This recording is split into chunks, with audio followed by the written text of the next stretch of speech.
Welcome to the Chairman's Report for 2020.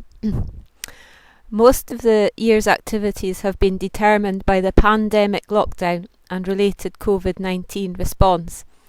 Members of our community will have been affected in a variety of ways, from the lockdown restrictions experienced by us all, to those who have had the added worries of family or friends having contracted COVID-19, being separated from family members who live far away or in care homes, being stranded abroad, losing employment, income, businesses or homes. Our thoughts are with you, whatever your circumstances. It's not quite a year since our last AGM, but the government dispensation allows us to hold a virtual AGM before the end of September 2020, and it is uncertain what would happen after that, so we decided to go virtual.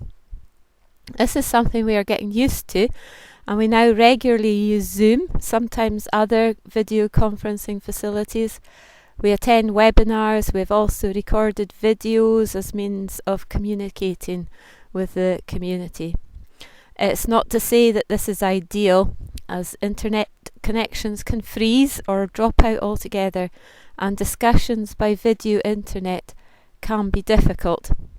We have adapted well, but not being able to meet face to face with the community is going to be a significant challenge in making sure everyone's voice gets heard, and so we ask your forbearance and assistance in overcoming this change in communication channels. We are currently attending training sessions on how best to adapt to running an organisation in a virtual world. It has been a year of big decisions for Garve District Development Company, with Garve Hotel, community right to buy, and the redevelopment of Garve Public Hall. This has been a fast-moving area for the company. We have been grateful for Lucy's expertise here, which has made it so much easier dealing with the legal requirements and has enabled us to move swiftly. It has been incredibly sad to see the hotel going into administration and the related loss of jobs and homes. A central part of Garve for 150 years or more, to see it standing empty now is very strange. The possibility of purchasing some ground adjoining the hall has prompted the need for further changes to our mem and arts. To stay in line with government legal processes, we need to redefine how our boundary is described, as the current definition by postcode is not precise enough. The boundary of Garve District, however, remains the same.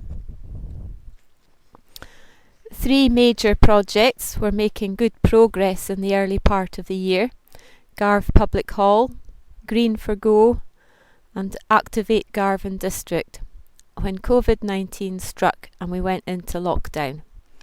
This particularly affected our Activate Garve District project, with whist, yoga and IT sessions immediately having to go on hold.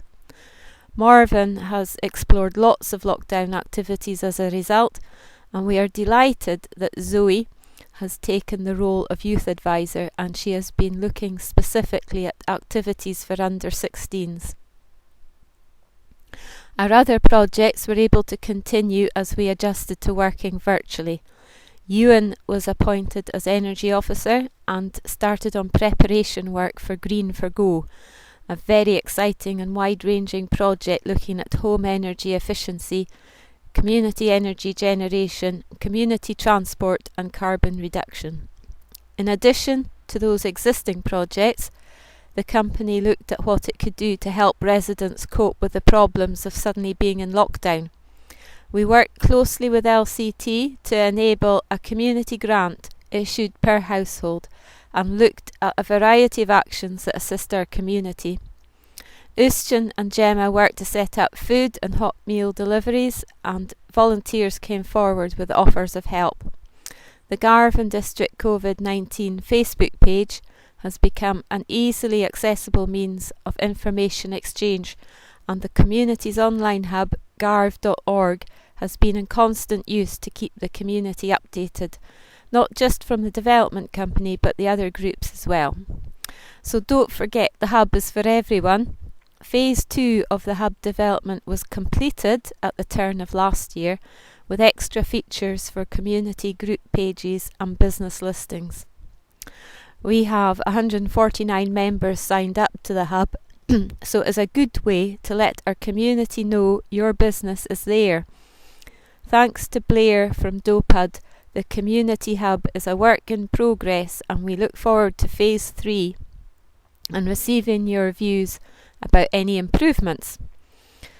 Postal mailings and phone calls meant that those who aren't keen on the internet were included in everything as well.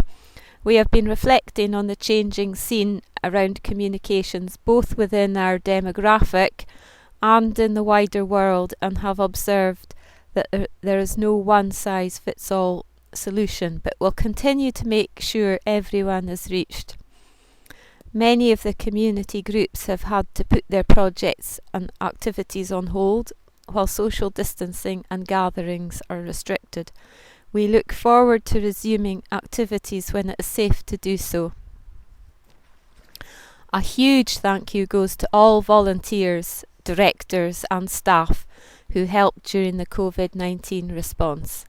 So many gave willingly of their time during this period, but Tina, Lucy, Morven and Sheila all deserve very special thanks. I would also like to thank LCT, the Community Council, representatives of Achnasheen Amenities Group, Garve Public Hall, Lochleichert Community Hall, Strathgarve Parent Council, Friends of Garve War Memorial, the Broadband Group and the Energy Group, and Wivas Natural Play Park. When you hear them all put together, it highlights a huge combined input into our wee community.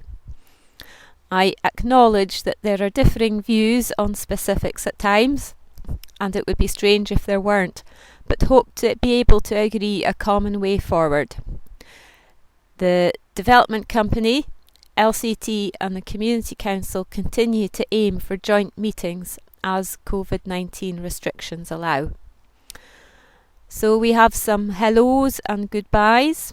We are sorry to be saying goodbye to Lucy as she returns to her studies. When we first engaged TLC, Tina and Lucy, as our job share Community Engagement Development Officer, I don't think we had a true idea of just what a special signing that was. Lucy has a unique skill set, and to describe what she has brought to the company and our community probably requires too many adjectives, but suffice to say, we are going to miss her. I hope the bond she has built up with us will continue, and we wish her all the very best.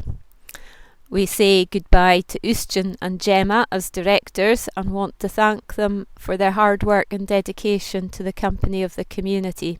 We wish Ustjan well in his new role as chair of LCT and look forward to working with him and the rest of the LCT board. We will miss Gemma and her family, who have been a big part of our community, and wish them well for the future.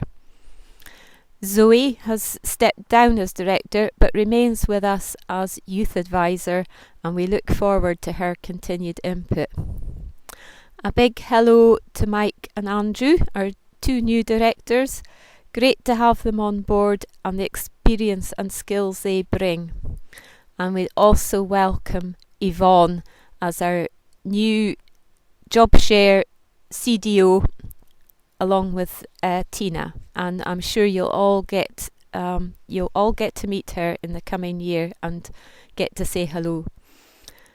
Looking to the future, it is difficult to predict what 2021 will bring, but the company will continue to be guided by the community plan, updated by your recent priorities, which have just been collated and are being shared as we speak. Thank you all for supporting the Garve District Development Company through this past year, and directors and staff look forward to another successful 12 months ahead. Thank you.